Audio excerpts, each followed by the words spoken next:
Salut à toi champion, salut à toi championne, c'est le Modélo, une émission spécialement dédicacée à tous les jeunes de la Guadeloupe, de la Caraïbe et du monde entier.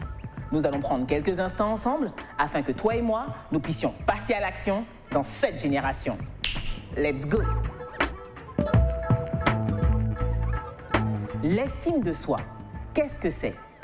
L'estime de soi est une attitude intérieure qui consiste à se dire qu'on a de la valeur, qu'on est unique et important.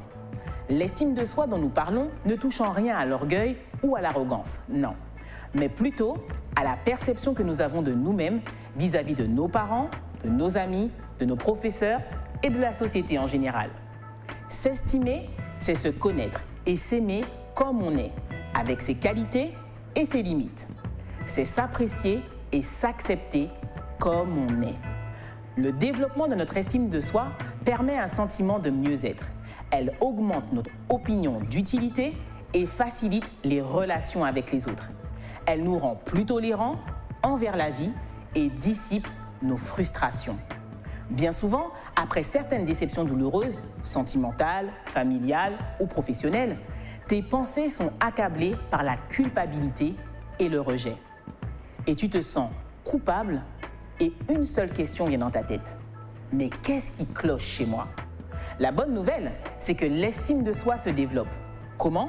En apprenant à reconnaître tes bons côtés, par exemple, à te sentir bien dans ton corps, bien dans ta peau et bien dans ton être profond.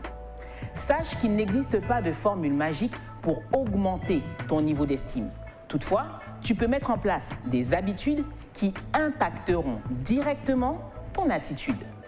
Par exemple, éviter de te focaliser sur tes défauts, tes faiblesses ou tes erreurs. Tu dois tenir compte de tes performances et célébrer tes victoires. Arrête donc de te dénigrer et garde l'esprit ouvert.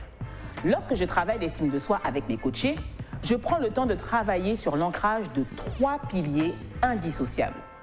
Premièrement, l'amour de soi, c'est-à-dire l'amour inconditionnel que tu dois avoir envers toi-même.